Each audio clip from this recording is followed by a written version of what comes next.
नमस्कार बंधु, मैं हूं मनोज कुमार प्राउटिस्ट। बंधु, आज मैं आप लोगों के समक्ष जो बातें करने जा रहा हूं वो मानव देह की जो आंतरिक व्यवस्था है उसका असर जो अभिव्यक्त जगत है उस पर कितना पड़ता है। तो मेरे साथ अंत तक बने रहिए। आप पहली बार वीडियो देख रहे हैं तो अवश्य सब्सक्राइब करें, आइकन बेल दबाएं, अधिक से अधिक लाइक करें, शेयर करें। बंधुओं, चलिए वीडियो स्टार्ट करते हैं। मानव देह की जो आंतरिक व्यवस्था है, जिस प्रशासनिक व्यवस्था के तहत संचालित होता है, मैं बताता हूं कि उसी की अभिव्यक्ति बाहर भी होती है। मानव देह की जो आंतरिक व्यवस्था है उसको देखा जाए तो सबसे ऊपर जो इसको बोलते हैं सहस्त्रार चक्र, यहाँ पर आत्मा का निवास होता है। इसके ठीक नीचे अर्थात मतलब एक जो पेज होता है ना, उसके पेज के ऊपरी हिस्सा परमात्मा आत्मा का निवास मान लो, और उसके नीचे वाला जो पृष्ठ है, दूसरा पृष्ठ, वो गुरु का निवास। तो आत्मा और गुरु दोनों का ऐसा निवास है कि दोनों को एक दूसरे से अलग नहीं किया जा सकता है। और उसके ठीक नीचे ये जो त्रिकुटी है, आज्ञा चक्र, यहाँ पर जो है मन का निवास होता है। आप मन के पास दो, कहिए कि उनका स्पेशल सलाहकार हैं, परा और अपरा, मतलब दो मंत्री स्पेशल उनके साथ रहते हैं, या पीए कहिए। उसके बाद नीचे जो 5 चक्र हैं, विशुद्ध चक्र, अनाहत चक्र, मणिपुर चक्र, स्वाधिष्ठान चक्र, और लास्ट में है मूलाधार चक्र। इन 5 चक्रों में कुल 48 वृत्तियां होती हैं। तो 48 और 2 50 वृत्तियों के माध्यम से शरीर के जो लाखों करोड़ों अरबों की संख्या में नस नाड़ी हैं और सेल्स हैं अर्थात कोशिकाएं हैं, उस पर जो है ये मन जो है सो क्या करता है, शासन करता है, उनका नियंत्रण करता है।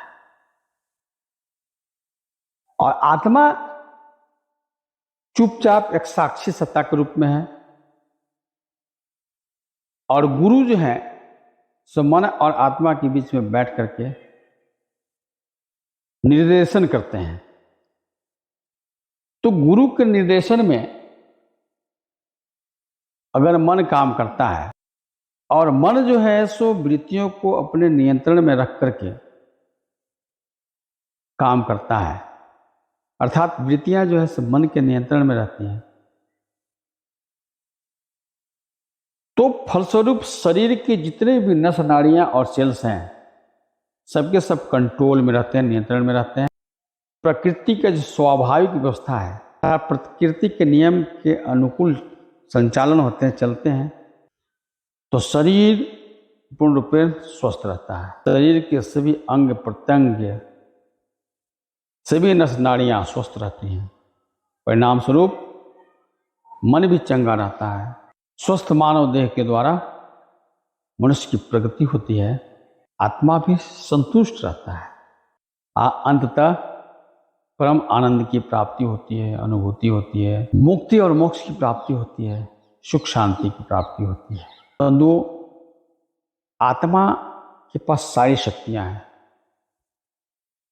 लेकिन उन सारी शक्तियों का संचालन या इस्तेमाल आत्मा खुद नहीं करती है, वो मन के माध्यम से ही करती है।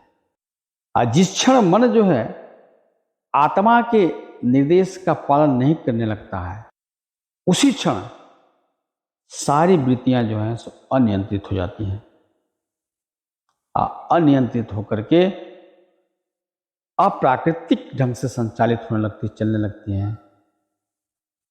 अपने वृत्तियों को देख करके, उनके प्रभाव से शरीर के जितने भी नस नाड़ियां हैं, सेल्स हैं, सब अनियंत्रित हो जाते हैं।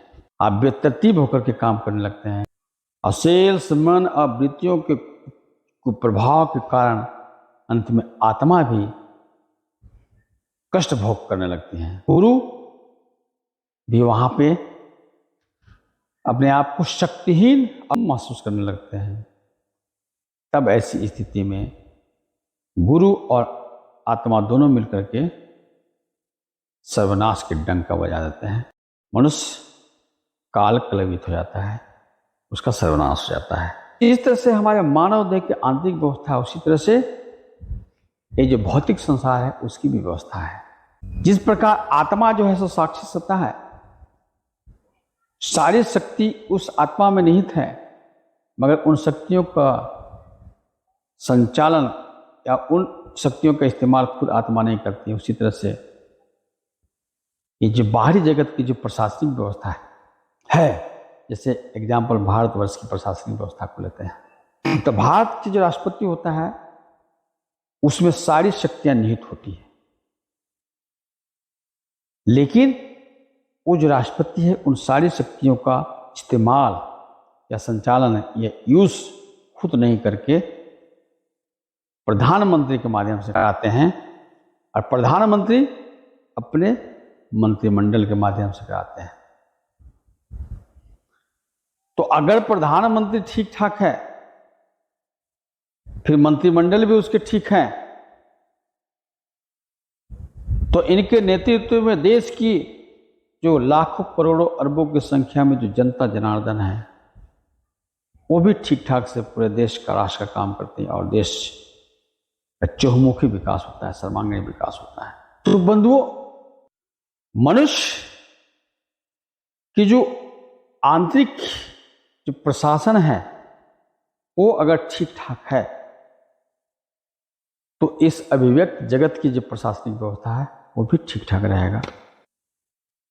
तो बंधुओं, वर्तमान समय में जो ये दुनिया का संकट है वो दरअसल ये दुनिया का संकट नहीं है, ये मनुष्य के जो आंतरिक देह है, भीतरी व्यवस्था है, उसका संकट है। मनुष्य भीतर से सही हो जाएगा तो अभिव्यक्त जगत भी सही हो जाएगा। और इसीलिए इस सदी के महान दार्शनिक श्री आनंद मूर्ति जी ने मैन मेकिंग ऑर्गेनाइजेशन बनाया, और उन्होंने निर्देश दिया कि एक एक मनुष्य को मनुष्य बनाओ, उनके अंदर मनुष्यत्व का गुण डेवलप करो, उनके वृत्तियों को सही दिशा में संचालित करो, उनके मन को नियंत्रित करो, दुनिया खुद ब खुद बदल जाएगी। और इसी कार्य में आज आनंद मार्ग लगा हुआ है। लेकिन अब आनंद मार्ग में भी जो है या आध्यात्मिक जो संस्थाएं हैं उनमें भी हमारे मानव देह की जो भीतरी व्यवस्था है उसी के आधार पर बाहरी व्यवस्था है। जैसे आनंद मार्ग में सबसे ऊपर पूर्धा प्रमुख, उसके नीचे जनरल सेक्रेटरी, जनरल सेक्रेटरी के नीचे हर डिपार्टमेंट के सेक्रेटरी हैं। तो अब हर डिपार्टमेंट के सेक्रेटरी अगर नैतिकवान हैं, अच्छे ढंग से काम कर रहे हैं, तो जनरल सेक्रेटरी भी ठीक ठाक, और ये सब ठीक ठाक तो पूर्धा प्रमुख भी ठीक ठाक। अगर जनरल सेक्रेटरी और बाकी जो सेक्रेटरी वो ठीक ठाक नहीं रहते हैं तो पूर्धा प्रमुख सर्वशक्तिमान होने के बावजूद भी कुछ चाहकर भी कुछ नहीं कर सकता, क्योंकि अपनी शक्ति का इस्तेमाल डायरेक्ट नहीं करता है। जनरल सेक्रेटरी और हर एक डिपार्टमेंट के जो सेक्रेटरी उनके माध्यम से करता है। तो इसलिए श्री आनंद मूर्ति जी कहते हैं कि समाज का उत्थान निर्भर करता है लीडरों पर, नेतृत्व पर। अगर नेता सही है तो सब सही है, और नेता सही नहीं है तो। इसलिए अगर समाज गर्त में जा रहा है या कोई देश या कोई राष्ट्र का पतन हो रहा है तो उसकी सारी जिम्मेवारी उस देश और राष्ट्र के नेताओं पर है।